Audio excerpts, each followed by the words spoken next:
میں نے طنزی انداز میں کہا، تھوڑی دیر پہلے والی مار بھول گئی ہو کیا؟ وہ ترکی بترکی بولی، اس وقت میرے ہاتھ پاؤں بندھے تھے، اب ہاتھ لگا کر دکھاؤ۔ میں غصیلے لہجے میں سردار کو مخاطب ہوا، خان صاحب اگر تم اسے لگام نہیں دے سکتے تو پھر مجھ سے گلہ نہ کرنا۔ سردار نے خف کی بھرے لہجے میں کہا، یار راجہ کیا بچوں جیسی بات کر رہے ہو؟ میں اس کی بات کا جواب دیے بغیر گھر سے باہر نکل گیا۔ دل ہی دل میں ندامت محسوس کرنے کے باوجود میں نہ تو پلو خان سے معذرت کہنے کو تیار تھا اور نہ اپنی غلطی ہی کا اعتراف کرنا مجھے گوارا تھا۔ اس کا نام بھی عجیب سا تھا، پلو خان۔ پتہ نہیں اس نے مجھے اپنا نام صحیح بتایا بھی تھا یا نہیں۔ سر جھٹک کر میں قبیل خان کی حویلی کی جانب دیکھنے لگا، لیکن اس جانب سے مجھے دھواں وغیرہ اٹھتا ہوا دکھائی نہیں دیا، حالانکہ میں نے سردار کو واضح طور پر کہا تھا کہ حویلی کو آگ لگا دیں۔ ایک دفعہ تو میرا دل چاہا کہ اس طرف خود جا کر آگ لگا دوں، مگر پھر میں نے یہ ارادہ ترک کر دیا، کیونکہ ہمارے کام کا یہی اصول تھا کہ جب تک میں سردار سے مکمل تفصیل معلوم نہ کر لیتا میرا اس طرف جانا نہیں بنتا تھا۔ سردار نے غار کے دروازے پر نمودار ہو کر کہا، راجے کھانا کھا لو۔ کھانا؟ میں نے حیرانی بھرے لہجے میں پوچھا۔ قبیل خان کے آدمیوں نے جو اپنے لیے کھانا بنایا تھا میں ساتھ لے آیا ہوں کہ ضائع نہ ہو جائے۔ ٹھیک ہے تم لوگ کھاؤ، مجھے بھوک نہیں ہے۔ بے وقوفی کی باتیں نہ کرو سمجھے؟ اس نے قریب آ کر مجھے بازو سے پکڑ کر کھینچا، وہ ایک مظلوم لڑکی ہے۔ یار کہہ دیا نا کہ بھوک نہیں ہے۔ اچھا کھانا نہ کھاؤ لیکن ہمارے ساتھ تو بیٹھ جاؤ نا۔ زبردستی مجھے اندر دھکیل کر وہ خود باہر سے خشک لکڑیاں اٹھانے لگا۔ وہ دیوار سے ٹیک لگائے پتھریلی چھت میں کچھ ڈھونڈنے کی کوشش کر رہی تھی۔ اس کے ہونٹوں سے ابھی تک خون رس رہا تھا۔ سفید چہرہ میرے مارے ہوئے تھپڑوں کی وجہ سے گہرا سرخ ہو گیا تھا۔ اس کے چہرے پر چھائے غم کے بادل دیکھ کر میرے دل میں مستور ندامت کے اثرات اور گہرے ہونے لگے۔ سردار نے پہلے سے بنے ہوئے پتھروں کے چولہے کے درمیان میں لکڑیاں رکھ کر انہیں آگ لگائی اور اپنے تھیلے سے اسٹیل کا کٹورا نکال کر شاپر میں موجود سالن انڈیلنے لگا۔ دوسرے شاپر میں روٹیاں بند تھیں۔ سالن کا کٹورا آگ پر رکھ کر اس نے پانی کی بھری ہوئی بوتل اور اسٹیل کا گلاس بھی تھیلے سے نکال لیا۔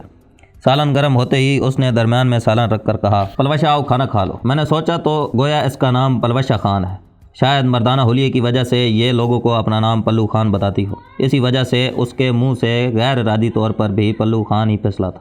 منہ سے کچھ کہے بنا وہ قریب ہو گئی۔ صبح ناشتے کے بعد سے میں نے بھی کچھ نہیں کھایا تھا، پورا دن یوں ہی بھاگ دوڑ میں گزر گیا تھا اور اس وقت سورج غروب ہونے کی تیاری میں تھا۔ مجھے اچھی خاصی بھوک محسوس ہو رہی تھی۔ وہ کھانا بنانے والے کے نصیب میں نہیں تھا، اور کھانا بناتے وقت اس نے یہ سوچا بھی نہیں ہوگا کہ یہ کھانا وہ اپنے قاتلوں کے لیے بنا رہا ہے۔ واقعی انسان بہت بے خبر، انجان اور ناواقف ہے۔ سالوں بعد کے منصوبے بنانے والے کو اگلے پل کا ہی پتہ نہیں ہوتا۔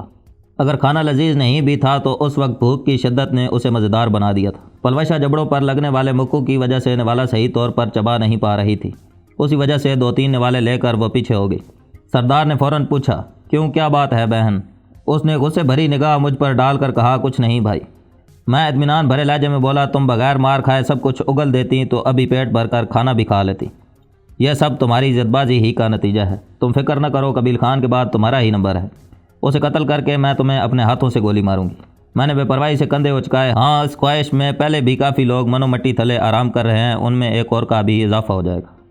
اتنے 30 مار خان ہوتے تو ایک لڑکی کے ہاتھ پاؤں باندھ کر اس پر تشدد نہ کرتے۔ عجیب بات ہے کہ تم خود کو لڑکی سمجھتی ہو۔ میں نے اس کے حلیے پر بھپتی کسی۔ وہ اطمینان بھرے لہجے میں بولی، تم جیسوں کے لیے یقیناً میں لڑکی نہیں ہوں۔ تم لوگوں کو لڑنے کے علاوہ بھی کچھ سوچتا ہے۔ جب دونوں جانتے ہو کہ یہ لڑائی غلط فہمی کا نتیجہ ہے تو اب پرانی بات کو بھول جانا چاہیے۔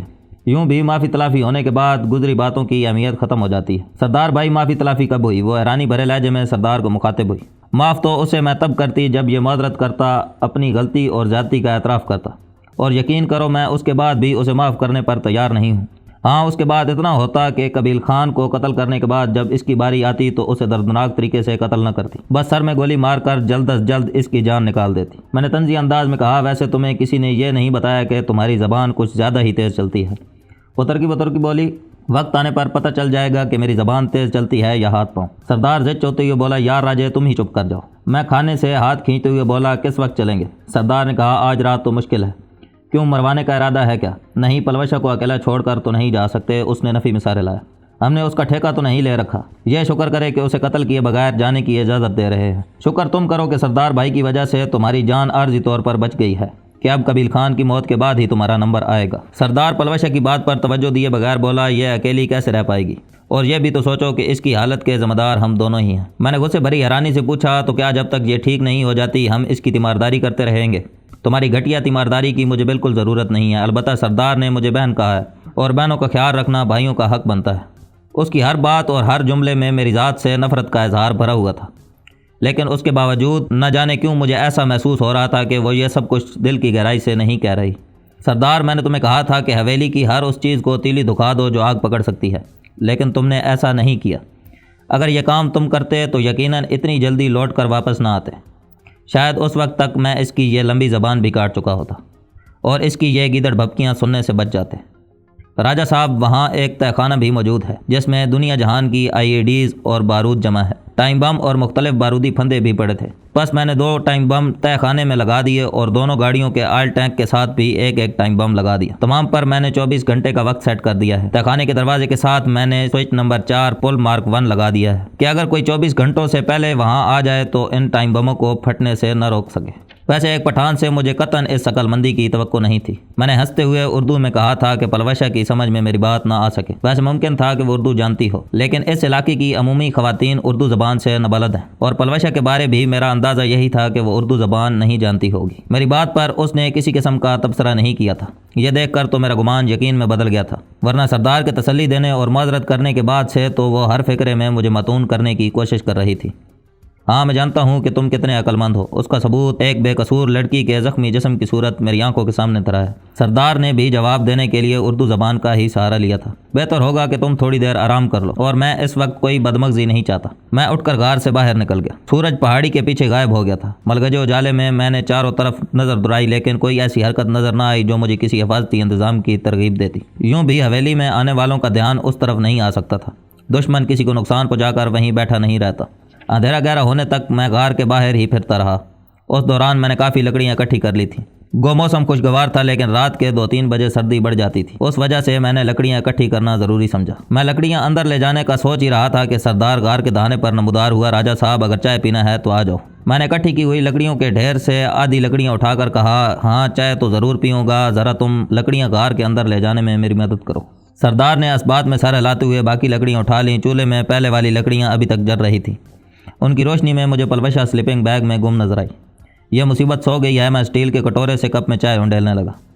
ہاں، میں نے اسے درد کش گولی کھلا کر سلا دیا ہے۔ کہیں اسے میرے والے سلیپنگ بیگ میں تو نہیں سلا دیا؟ مجبوری تھی یار، تمہارا سلیپنگ بیگ تھوڑا آرام دہ ہے۔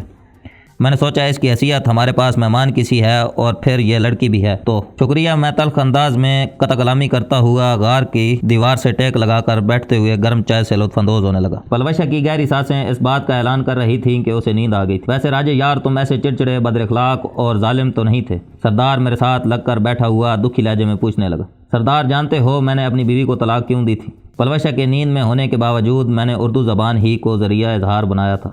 نہیں، اس نے نفی میں سر ہلایا۔ مجھے اردو زبان میں بات کرتے دیکھ کر اس نے بھی پشتو بولنے سے اعتراض برتا تھا۔ یاد ہے جس دن امریکہ سے لوٹے تھے ہم کتنے خوش تھے؟ تمہیں چنارے بیگم کے پاس جانے کی جلدی تھی اور میں ماہین کے پاس جانے کو بےتاب تھا، اور اپنے دکھ سکھ کے ساتھی سے ملنے کی لگن ایسی تھی کہ ہم نے گھروں کا رخ کرنے میں کوئی دیر نہیں لگائی تھی۔ ایسے لمحات بھولتے تو نہیں ہیں نا یار۔ شہر سے میں نے اسپیشل ٹیکسی کروا کر گاؤں کا رخ کیا، اور پھر ابو جان کی نیند خراب نہ کرنے کے خیال سے میں دروازے پر دستک دینے کے بجائے دیوار پھلانگ کر اندر داخل ہوا، اور جب لاتعداد خواہشوں، امنگوں اور محبت سے لبریز دل کے ساتھ اپنی خوابگاہ کے دروازے پر پہنچا تو خوابگاہ کی روشنی جل رہی تھی، اور میری بیوی اکیلی نہیں تھی۔ میری شریک حیات، میری لاڈلی بیوی، مجھ سے محبت کی دعوے دار، ہزاروں وعدے اور قسمیں کھانے والی ایک غیر مرد کی آغوش میں پڑی تھی۔ سردار، تم اندازہ کر سکتے ہو کہ اس وقت مجھ پر کیا بیتی ہوگی۔ میری سمجھ میں کچھ نہیں آ رہا تھا کہ کیا کروں۔ اس مرد کو قتل کر دوں، بیوی کی گردن اتاروں، دونوں کو زندہ زمین میں دفن کر دوں، یا خودکشی کرنا بہتر ہوگا۔ لیکن پھر میں نے ان میں سے کوئی کام نہ کیا، اور ان دونوں کو اسی وقت گھر سے نکال کر بیوی کو طلاق دے دی۔ جینیفر کے بارے تم جانتے ہو کہ آخری دن تک وہ مجھ سے محبت کا ڈرامہ رچاتی رہی۔ کس لیے؟ فقط اس لیے کہ میں ایک اچھا نشانے باز تھا اور اس کے سینئرز کو میری ضرورت تھی۔ یقین مانو اس کے بعد مجھے عورت ذات سے نفرت ہو گئی۔ گھن آنے لگی اس ذات کی مکاریوں اور چال بازیوں سے۔ بات جہاں تک رہتی تو ٹھیک تھا، لیکن ابھی پچھلے دنوں رومانہ نے اس نفرت کو ہوا دینے میں اہم کردار ادا کیا تھا۔ شادی شدہ ہونے کے باوجود مجھے شادی پر اکساتی رہی۔ آخر کسی کی بیوی تو تھی نہ وہ۔ یہ ساری باتیں میرے ذہن میں ہر وقت گردش کرتی رہتی ہیں۔ در حقیقت پلوشہ کے چہرے میں مجھے ان تینوں خواتین کی جھلک نظر آئی، وہ تینوں جو مجھے پسند ہونے کے باوجود میرے لیے قابل نفرت ہیں۔ پلوشہ ان تینوں سے پیاری اور معصوم ہے، اور اتنی خوبصورت لڑکی کا یوں بیرارو ہونا، قبیل خان جیسے شخص کی داشتہ ہونا میرے لیے اتنا تکلیف دہ اور افسوسناک تھا کہ میں اپنے جذبات پر قابو نہ پا سکا۔ اس نے بھی تو مجھے حقیقت نہیں بتائی تھی، چپ چاپ مار کھاتی رہی۔ بعد میں میرا ندامت کا اظہار کرنا یا معذرت کرنا کس کام آتا؟ تم نہیں جانتے کہ اس معصوم لڑکی کو میں نے کس قدر زد و کوب کیا ہے، اس کے پھول سے گالوں پر کتنے تھپڑ مارے ہیں، اس کے ریشمی بالوں کو کس بے دردی سے کھینچا ہے۔ میں ایک لہجے کے لیے رکا اور پھر گہرا سانس لیتے ہوئے گویا ہوا، ان تینوں خواتین کا بدلہ میں نے اسی سے لے لیا ہے۔ اس سلوک کی حقدار وہ تینوں تھیں، لیکن اس کا نشانہ ایک معصوم بن گئی جو پہلے سے قبیل خان جیسے غلیظ کی ڈسی ہوئی تھی۔